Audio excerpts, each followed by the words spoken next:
Welcome folks to the Random Rod Shop. Thank you for coming back. In the last video you saw that we finally got the international cab set on the Tahoe frame. Today we're going to try to finish up mounting the body. So you can see I've already got the front end set on here. It's not really mounted, I just put a couple of bolts in it because my focus is to figure out where this radiator support needs to go. So I pulled this radiator support off of the original frame. One of the reasons I did that is because the International doesn't have two radiator core supports. It's just got one in the middle. And I could have made this, but I had the frame, so I just cut the old one off. So the task today is to get it welded to the Tahoe frame so that we can once and for all get this body bolted down and mounted to the Tahoe chassis. I've already cut off the front frame horns of the Tahoe. All I did was go to the original frame, measure from the wheel center line to where the back edge of this bracket was. It was 22.5 inches, 22.25, 22.5. So just to be, just to make sure that I had enough, I pulled a measurement from the center line to the front of the frame horns at 21.75. Got a gap to fill up, but I was going to have to weld a plate. The puppy Fred just hit the camera. Okay, so I was going to have to put a filler plate in there anyway because they don't line up. So I just wanted to make sure I didn't have any problems. I'm going to start trying to mount this,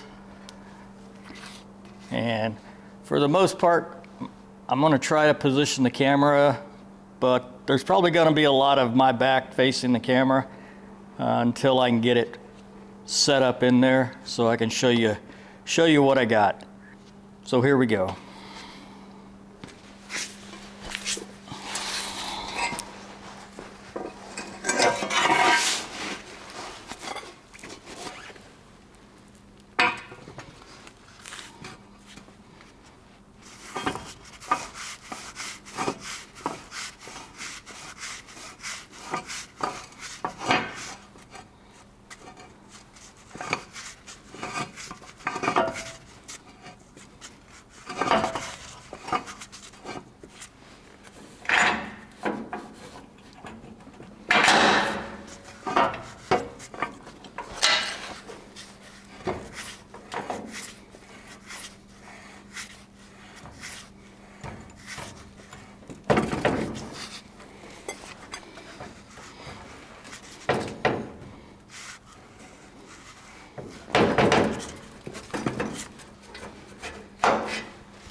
Okay, so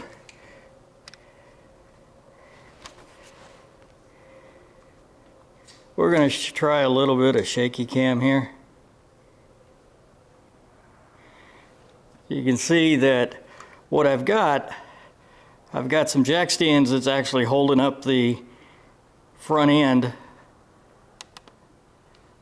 in position, holding the front fenders and the grill in position, and I've got the whole assembly sort of just 3 or 4 bolts in the whole thing.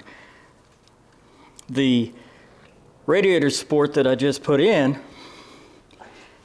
is on top of that house jack right there.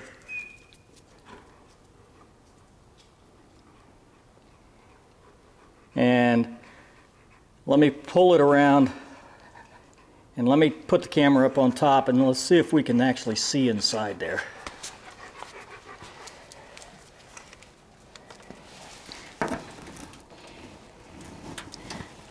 Well, not so good. But you see that bolt right there? That is the radiator support mount bolt. And that's the only thing that holds the front end to the frame, other than where the fender bolts to the body, which is up here. Right, we've got 3 bolts on each side. There's a couple of bolts along the fender, and then on the International, the inner fender well is actually part of the structure. So just a different design approach than the Ford or Chevy or Dodge. I don't see any issue with it. We're just going to replicate what the factory did. The trick at this point is to get that bar positioned where it needs to go and get it tacked in and get it welded. Once that support is welded in, then the body is mounted on the chassis. Then we can start doing some fun stuff like, you know, making it run, getting brake lines, getting steering, all the fun stuff. Okay, so I'm going to shut you off, and I'm going to come back at different points to kind of give you an update of what I've got going on. So I'll get back to you. I almost forgot to mention this. You know, I've been talking about making sure the wheel well is centered on the center line of the wheel. The other specific point I try to focus on is to try to make sure the door gaps is relatively even up and down. So that's critical at this point here, where I'm trying to set the radiator core support, because effectively the front end's kind of floating out in midair, right? So when you set the core support, it's going to dictate how well the front end fits. These old pickups, the gaps weren't very even anyway, but just do the best job you can of making it look okay, and remember to do both sides. Okay, I'm going to get back trying to mount this front radiator support. I thought I'd turn you back on here for a second and show you. I'm using a level across the front of the fenders, and I've got a level down across the frame rails. And basically, I just want to make sure that the frame rails are at the same angle. It doesn't have to be level, it's just at the same angle as the top of the fenders. So I've been going back and forth, adjusting the jack stands that are holding the front end up until I get the same angle across the top of the fenders as I've got across the frame rails. Once I get that, then I'm going to go back and look at the door gaps, and basically I'll screw the jack stands up the same amount on both sides so that I can set the door gap even as best we can. I can already tell the shape of the door and the shape of the fender, they're not the same, so the gap isn't going to be uniform all the way down. Let me shut you off and I'll get back to you once I got something else to show. Okay, we're back again. I've got the radiator core support tacked on, just scrap metal, just to hold it in place, and made a paper pattern, cut it out of 1/8 inch steel.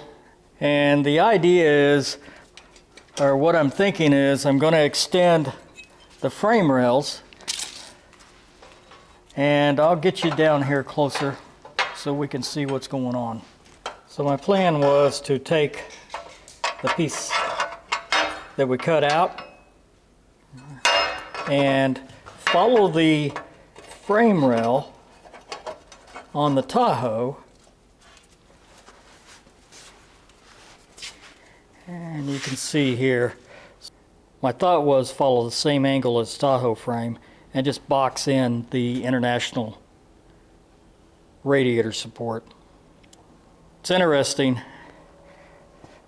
The idea is to just follow the same angle as the Tahoe frame and box in the international core support. Getting that core support aligned, that's taken a lot longer than I thought it was going to, but in the end, that's just the nature of the beast. I'm going to get this welded together, then I'll bring you back.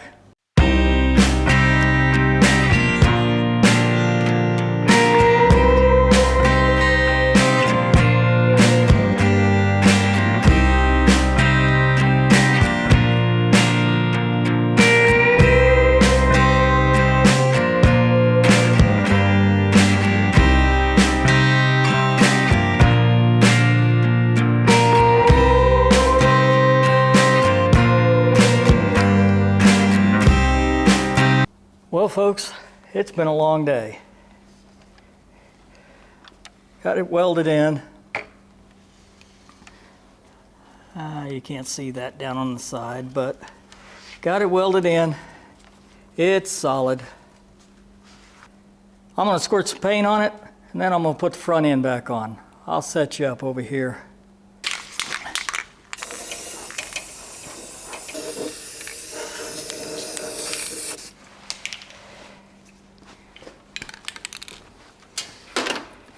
Okay. All right. So let's see if we can get the grill back in this thing, and let's call it a day. So I'm going to go get the grill. I'm going to shut you off for a second, and we'll come back. Well, folks, it's been a long day. Got the radiator support in. Have the grill sort of bolted in. Somewhere along the way, I lost a couple of bolts, so it's not completely bolted in, but I'm pretty happy with this. Let's have a look at the wheel wells, and let's see how this all shook out. Looks like the wheel is pretty good. I'm pretty happy about that. Actually, I am really happy about that. The cab bolted on without any real problems, and other than having to build that radiator core support, which really wasn't that big a deal, just took a lot of time. The truck is sitting on the frame. Looks like it's centered on the frame. It looks like the wheels are okay. Now, I'll be the first to admit that the front end is a wee bit high. When I pulled the cab, or when I pulled the Tahoe body off of this frame, I can tell you that the tractor was groaning. I ended up having to pull the wheels off of the frame, lower the frame, because the loader wouldn't actually lift it up all the way. So there is a significant difference in the weight between the Tahoe and this International. This cab and front end doesn't weigh hardly anything. The tractor didn't even know it was there. We'll lower the torsion bars on this, which I don't think it's going to take much more than that to set it for the new total weight, total vehicle weight. And in the end, if it's a problem, they make lowering kits for Tahoes. So I know I said earlier I want a pickup to be a pickup, but I also don't want a two-wheel drive to look like a four-wheel drive. So we'll get the front end lower on this. The next step is probably, let me think. The next step is probably see if we can get the bed put on this thing. It looks like that International was sort of the red-headed stepchild in terms of designing pickups. As near as I can tell, I won't have to take anything out of the back of the pickup, which is unique. So on a Chevy, let's see if I remember my numbers right. So on a Chevy, you take out about 12 inches up front, and you take about 8 inches out back. On a Ford, I think it's 14 and 6. I don't have any idea on a Dodge. But when they designed this, it looks like that they may have used the same stampings and just put a shorter sheet of metal in it, because the distance from the center of the wheel well to the back looks like it's the same between a long bed and a short bed. I don't know, but every measurement we've taken so far, it doesn't look like that we're going to have to shorten the back of the pickup, or the back of the bed, which should save a whole lot of time. And it's always problematic to weld down a big low crown panel. Cutting out of the front, my plan is to cut it right down the front and roll the edge over. So at this point, I'm not sure you're going to see much of a weld seam on the bed, which makes me pretty happy.